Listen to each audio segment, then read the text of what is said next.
महाकुंभ का महाआयोजन हो रहा है, अद्भुत अलौकिक और इस तरीके का दृश्य आज देखने को मिल रहा है जहां पर बड़ी संख्या में श्रद्धालु आज संगम नदी में डुबकी लगाने के लिए पहुंच रहे हैं। लेकिन कहा जाता है कि महाकुंभ में अखाड़ों का बड़ा महत्व होता है और हमारे साथ अखाड़ा परिषद के अध्यक्ष रविंद्रपुरी महाराज जी हैं। महाराज जी, आपका बहुत बहुत स्वागत करती हूँ भारत 24 पर। भारत 24 का बहुत बहुत आशीर्वाद, साधुवाद। महाराज जी, कहा जाता है कि जो अखाड़ा है परिषद वो साधु संतों और साथ ही सनातन का संरक्षण करने वाला है, सनातन की आवाज को बुलंद करने वाला है। लेकिन आज के परिप्रेक्ष्य में सनातन को आप कहां पर देखते हैं और इस महाकुंभ से सनातन को लेकर क्या संदेश जाता है? आपने देखा होगा इस समय पूरा प्रयागराज भगवामय है और हमारा जो महाकुंभ का क्षेत्र है, यहाँ ऐसा लग रहा है जैसे पूरा वैकुंठ हो गया हो और संत महात्मा लाखों की संख्या में यहाँ सब आ गए हैं। और जितने भी हम अखाड़े हैं, हमारे अखाड़ों की संख्या 13 अखाड़े हैं और महाकुंभ में आपको अखाड़े ही दिखाई देंगे और जो संत महात्मा आपको दिखाई देंगे वो सब अखाड़ों से ही संबंधित संत महात्मा होंगे। क्योंकि आप ये मान के चलो, जो भी संत कहीं से दीक्षा लेगा उसकी परंपरा किसी अखाड़े से होगी। बिना अखाड़े के कोई संत नहीं होता। जो बिना अखाड़े के संत होता है उसको मनमुखी कहते हैं। क्या कहते हैं? मनमुखी। और हम जो जितने संत हैं हम परंपरा के संत हैं। जब आप हमारे साथ देखेंगे, हमारे साथ देवता होंगे जिनको भाला के नाम से जाना जाता है और हमारे साथ नागा होंगे और हमारे साथ हमारे महामंडलेश्वर जो सोने चांदी के सिंहासन पे विराजमान होंगे और बड़े बड़े दिव्य सुंदर लंबे लंबे नागा होंगे जो साक्षात एक शंकर के रूप में आपको दिखाई देंगे। और हमारा प्रयास रहेगा हमारा जो महाकुंभ हो दिव्य हो भव्य हो। और कल जो हमने जितने भी हमारे श्रद्धालु यहाँ प्रयागराज में आए हैं उनके लिए हमने अपना एक जुलूस को कम किया है। जैसे हमारे पास पहले हाथी होते थे, कहीं बैंड बाजे होते थे, वो हमने बहुत कम की है ताकि हमारे कारण किसी भी व्यक्ति को कोई असुविधा प्राप्त न हो। और जितना जल्दी हो सके हम उतनी जल्दी स्नान करें। और हमारा प्रयास है, हमें 40 मिनट का समय दिया जाता है, एक अखाड़े को 40 मिनट का समय है। और सबसे पहले निर्माणी अखाड़ा, उसका सहयोगी अखाड़ा अटल अखाड़ा है, उसका स्नान होगा। नंबर 2 पे निरंजनी अखाड़ा, हमारा सहयोगी अखाड़ा आनंद अखाड़ा है, इसका स्नान होगा। और नंबर 3 पे सबसे विश्व का बड़ा अखाड़ा पंचदश नाम जोना अखाड़ा, जिसमें जितनी भी हमारी भारत की जातियां हैं सभी आप उसको वहाँ जाएंगे, आपको किन्नर मिलेंगे, आपको SC के महामंडलेश्वर मिलेंगे, OBC मिलेंगे, जितने भी समाज है सब आपको जोना अखाड़े में मिलेंगे। उनके भी 40 मिनट का समय है। और कहने का तात्पर्य है, सबसे पहले जो सन्यासी अखाड़े हैं वो स्नान करेंगे, उसके पश्चात हमारे बैरागी अखाड़ों का स्नान होगा, उसके पश्चात 2 अखाड़े उदासी उनका स्नान होगा और अंतिम में हमें निर्मल अखाड़े का स्नान होगा। ये हमारी परंपरा है जिसका पालन हमने किया है और हमने कोई संशोधन इसमें नहीं किया। कल भी उसी के अनुरूप हमारा स्नान होगा। अखाड़ों को इस शाही स्नान का कितना इंतजार रहता है? जैसे महाकुंभ को लेकर देश विदेश से लोग आते हैं, उत्साहित रहते हैं, अखाड़ों को इस शाही स्नान और महाकुंभ का इंतजार कितना ज्यादा होता है? देखिए, शाही स्नान जिसका हमने अमृत स्नान नाम दिया है। और शाही नाम क्यों दिया गया था? जैसे एक राजा होता है, जब राजा कहीं निकलता है शाही अंदाज में निकलता है, उसका वैभव, उसका यश है, वो बड़े बड़े बंगलों पे निकलेगा, चांदी का बंगला होगा, चांदी की छड़ी होगी, कुतवाल पीछे होगा, हाथी पे होगा, बड़े सिंहासन पे होगा। इसको हम वैभव भी कह सकते हैं। कहने का तात्पर्य वैसे ही हमारे संत महात्मा जो शाही स्नान में जाती है उसके पीछे का रहस्य मैं आपको कहना चाहूँगा। कई लोगों ने मुझसे पूछा, बोले महाराज ये साधु संत है, ये गमछा पहन के क्यों नहीं जा सकते स्नान करने, ये भभूति लगा के जटा लटा कटा पहन के जाते हैं, बड़े बड़े सिंहासन पे क्यों जाते हैं?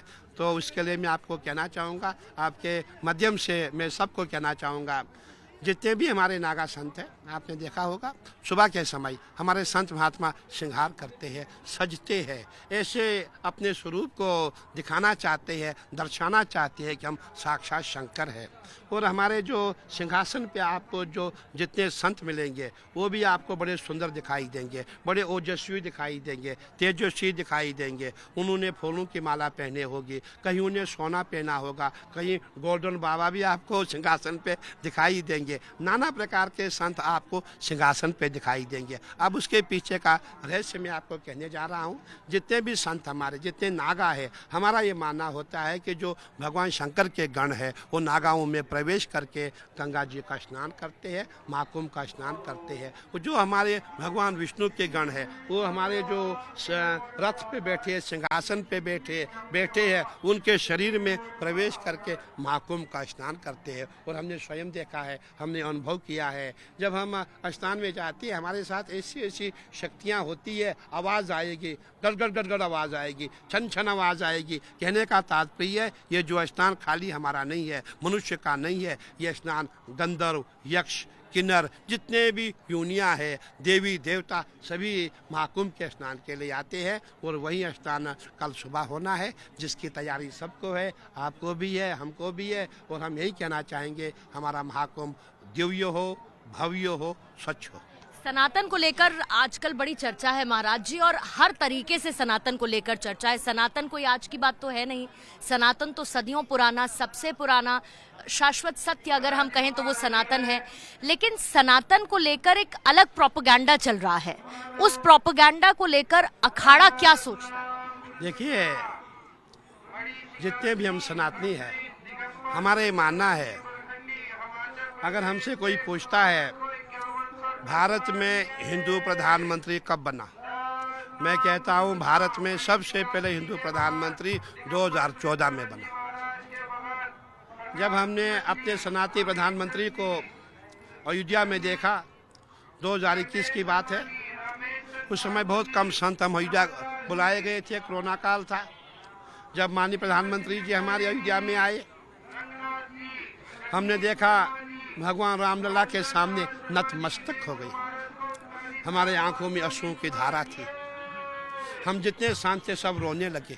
हम इतना रोए कि जीवन का हमारा पहला दिन है, हमने भारत में सनातनी प्रधानमंत्री देखा। आज तक हमने भारत में किसी प्रधानमंत्री को मंदिर जाते नहीं देखा। हाँ, मज़ार में जाते देखा, मस्जिद में जाते देखा, टोपी पहन के देखा। कभी किसी भी, जितने भी प्रधानमंत्री रहे, कोई भी मंदिर में कभी किसी ने भगवान के सामने नतमस्तक प्रणाम नहीं किया। हमारा मानना है 2014 के बाद यत्र योगेश्वरा कृष्णो यत्र पार्थो धनुर्धरा तत्र शिरविजयो भूतिर्ध्रुवा नितिर्मतिर्ममा। जहाँ हमारे माननीय प्रधानमंत्री जी आए, हमारे गृह मंत्री जी आए, और इन दोनों के मिलन से ऐसा हुआ जो असंभव हो चुका था, जो सनातन बिल्कुल धरातल पे जा रहा था, वो उभर के आ गया। इस समय हमारा जो सनातन है पूरे विश्व में लहरा रहा है। अमेरिका जाओ, जर्मन जाओ, जापान जाओ। अब मैं आपको कहना चाहूँगा, कल मैंने अमेरिका का एक महामंडलेश्वर बनाया है निरंजनी अखाड़े में, जिसके साथ हजारों की संख्या में जितने भी उसके साथ फॉलोवर थे सभी संत बनने जा रही है। ये किसकी देन है? ये माननीय प्रधानमंत्री की देन है, ये माननीय गृह मंत्री की देन है, जो आज हमारा सनातन का जो झंडा जो ऊंचाइयां छू रहा है, बुलंद हो रहा है। इस जो भी यश कीर्ति है, मैं माननीय प्रधानमंत्री जी को इसका श्रेय देना चाहता हूं। और मुझे पूरा विश्वास है, अभी हमारे उत्तर प्रदेश के माननीय मुख्यमंत्री जी योगी जी है, वो भी एक 11 हो गए, 111 हो गए तो व्यक्ति गुजरात से निकलते हैं। माननीय प्रधानमंत्री जी, मोदी जी, अमित शाह जी, 11 हो गए। बढ़ते बढ़ते पूरा भारत फतेह हो गया, बढ़ते बढ़ते पूरा विश्व फतेह हो गया। सनातन का ध्वज जो है पूरे हिंदुस्तान में नहीं, पूरे विश्व में सब हमको नमन करते हैं। तो इससे बड़ा और क्या हो सकता है? मैं कहता हूँ ये प्रोपेगेंडा नहीं है, ये हम सनातनी जाग चुके हैं। सनातनी शेर जाग चुका है, जो हमसे टकराएगा चूर चूर हो जाएगा। मुझे लोगों ने कहा कि भैया हम आँख निकालेंगे, तो आँख निकालेगा, हम तो जान से ही मार देंगे। अब हम वो नहीं है, अब हम जाग चुके हैं और सभी सनातनी जाग चुके हैं। और मैं जैसे हमारे जितने भी इमामुल्ला जो हम पे उंगली उठाएंगे, ये भी कहते हैं कि हमारी भूमि पे शांत रहते हैं। मैं पूछना चाहता हूँ, तुम्हारी भूमि कहाँ से आई? झूसी से लेकर के दारागंज तक ये जितनी भी भूमि है मेला क्षेत्र की भूमि है। और आज नहीं, ये भागीरथी जी जब गंगा जी को लेके आए थे तब से ये सनातन की भूमि है। लेकिन हमारे मियाँ जी कहते हैं ये वक्फ बोर्ड की भूमि है। हमने कहा हमारी ओर आएगा तो बहुत कुछ तेरा बुरा हश्र हो जाएगा। देखना नहीं यहाँ पे, क्योंकि अब सनातनी जाग चुका है, सनातनियों का पूरा विश्वास हो चुका है। अब आने वाला जो हमारा प्रधानमंत्री होगा वो भी सनातनी होगा, और जितने भी लोग आएंगे अब सब सनातनी नहीं, आएंगे। तो अगर वक्फ ने इस जमीन को अपनी जमीन बता दिया तो फिर तो ये भी कहा जाता है कि सनातनी जाग गया का मतलब क्या है कि हर मस्जिद में मंदिर ढूंढा जाएगा। नहीं, देखिए ये बात आपकी सत्य है। जब हम धर्म प्रचार के लिए पूरे भारत में जाते हैं, हम कश्मीर से कन्याकुमारी जाते हैं, असम से गुजरात जाते हैं, क्योंकि हमारा कार्य धर्म प्रचार का है, जाना पड़ता है।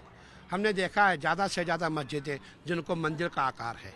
जब हम मस्जिद में घुसे, मज़ारों में घुसे, वहाँ हमने देखा उसके जो 4 खंभे हैं जैसे हमारे मंदिर होते हैं बिल्कुल वैसे ही बनाई गई है। अंदर हमने ओम के भी चिन्ह देखे, अंदर हमने जो हमारा स्वस्तिक चिन्ह होता है उसका भी चिन्ह देखा। कहने का तात्पर्य है कि अगर भारत में खुदाई की जाए तो मेरा कहना है कि 90% मंदिरों को तोड़ के मस्जिदें बनाई गई है। तो क्या वो 90% आप ले लेना चाहते हैं? नहीं, देखिए अब हमारा सनातन बोर्ड गठन होने दो, हम तो वो ज़मीन भी लेंगे जो ज़मीन ये दिखा रही है कि 9 से 10 करोड़ लाख एकड़ ज़मीन इनके पास है। हम उससे भी पूरी ज़मीन लेंगे, उनसे ज़मीन वापस लेंगे, उनसे पूरी लैंड वापस लेंगे। जो मेजॉरिटी आपकी है उतनी छोड़ देंगे, बाकी हम वापस लेंगे। मतलब वक्फ बोर्ड का जवाब सनातन बोर्ड है?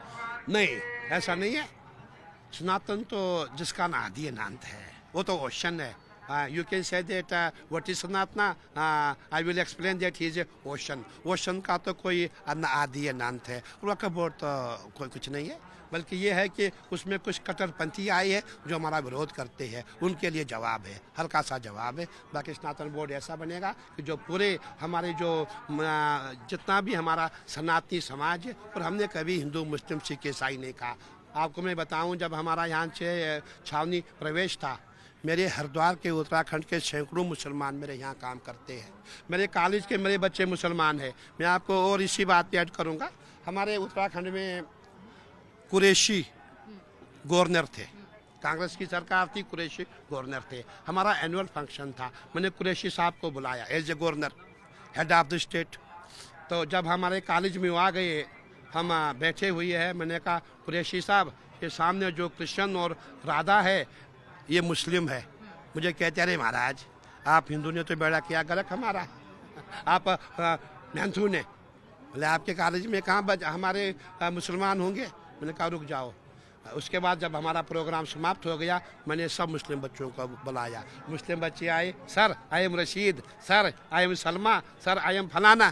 तो मुझे कहते हैं कुरैशी जी, गुरु जी ये सत्य है? मैंने कहा पूछ लो।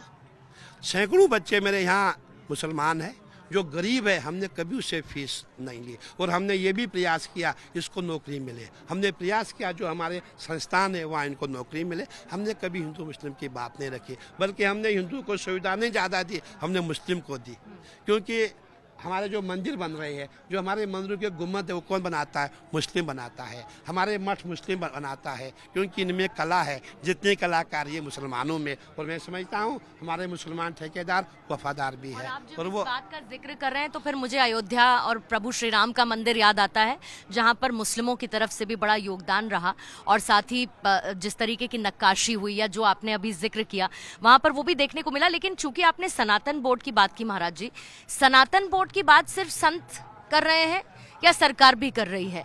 और क्या सनातन बोर्ड इसलिए नहीं चाहिए कि जो सरकारी नियंत्रण है मंदिरों से उसको कम किया जा सके या उसको हटाया जा सके? नहीं, देखिए हमारा प्रयास रहेगा कि जितने हमारे मठ मंदिर सरकार के कब्जे में है उसको मुक्त किया जाएगा, और जो भी हमारा पैसा, जो हमारा व्यय है, जो हमारे खर्चे हैं, वो सनातन बोर्ड में कितना हमारी इनकम है, कितना हमारा खर्चा है, वो देख कर के जो भी रेस्ट बैलेंस होगा उसको हम सनातन के काम में लगाएंगे। और जितने हमारे मंदिर है, जितने मठ है, कई मंदिर ऐसे जहाँ हमारा दिया भी नहीं जलता है। हमारी छोटी छोटी बहनें, हमारे उत्तराखंड में ऐसे ऐसे आपको गांव मिलेंगे, वहाँ विद्यालय नहीं है, वहाँ जो कोई भी मेडिकल सुविधा नहीं है। हम ऐसा काम करेंगे कि जो सबके हित के लिए हो, और हम चाहेंगे कि इसका कार्य हमको ही सौंपा जाए, जिसका मंदिर है उसी को सौंपा जाए, सनातन बोर्ड को ही सौंपा जाए, ताकि हम जनहित में काम कर सके, और हमारा पैसा जो है हिंदू समाज में खर्च हो। हमें ये भी दिक्कत नहीं है, मुस्लिम समाज में भी जाए, हमारी बहनों को जाए। मुझे याद है जब मैं उत्तराखंड से एक यात्रा लेके आया था, जब राम मंदिर का प्रारंभ हुआ था, उस समय जब मैं बरेली में पहुंचा, वहाँ मेरी मुसलमान बहनें, उन्होंने मेरा स्वागत किया। आप कहते हैं फूलों की वर्षा मेरे ऊपर। जब मैं गंगा यमुना और सरजू का जल लेके आया था, जब मैं बरेली में पहुंचा, पूरे मुसलमानों ने और मेरी मुस्लिम बहनें करीबन सैकड़ों की संख्या में मेरे रथ को रोका। मेरे ऊपर उन्होंने करीबन 50 किलो फूलों की वर्षा की, जय श्री राम कहा। मैंने कहा मेरी बहनों ये क्या हो रहा है, क्या हिंदू बनना है क्या? बोले गुरुजी हिंदू नहीं बनना। मैंने कहा फिर? बोले हम आभारी है अमित शाह के। मैंने कहा क्यों, क्या किया उसने? बोले इसलिए आभारी है 3 तलाक का कानून समाप्त हो गया। हम बहुत आभारी है, हमें आज आज़ादी मिली है, हमें आज आज़ादी मिली है। तो मैंने कहा फिर बहुत अच्छी बात है, फिर तो आप भाजपा को ही वोट देंगे। बोले नहीं वो नहीं हो पाएगा, लेकिन हम अमित शाह जी को बहुत हम रिगार्ड करते हैं, बहुत मानते हैं। वोट किसे देना है वो हमारे धर्म का विषय, देखिए वो हमारे धर्म का विषय है, लेकिन अमित शाह जी ने हमारे लिए बहुत काम किया। तो कहने का तात्पर्य है कि जो बड़े बड़े ठेकेदार बने हैं, दिक्कत उनसे है, जो बड़े बड़े धर्म के ठेकेदार हैं। मैंने एक बार बहुत पहले पिछले साल मैंने अपील की थी, जितने भी हमारे मुस्लिम समाज के जो ठेकेदार हैं, जो बड़े बड़े धर्माचार्य है, वो भी सामने आए, हमारे धर्माचार्य भी सामने आएंगे। हम प्रयास करेंगे कि कोई भी मुस्लिम चाय में ना थूके, कोई भी मुस्लिम जूस में पेशाब ना करे, लव झाद हम बंद करें, लेन झाद हम समाप्त करें। हमारा प्रयास था, लेकिन कोई भी मुस्लिम समाज का व्यक्ति सामने नहीं आया, क्योंकि उनका प्रयास है हिंदुओं का धर्म भ्रष्ट करना है, सनातन को मिटाना है, उनका प्रयास यही है। और वो गरीब व्यक्तियों से कराते हैं, तो गरीब का दोष नहीं है। वो जो वोट बैंक की राजनीति है, मैं समझता हूँ गरीब मुसलमान हमारा है, हम उनके हैं। पर महाराज जी 5 उंगलियां तो बराबर नहीं हो सकती।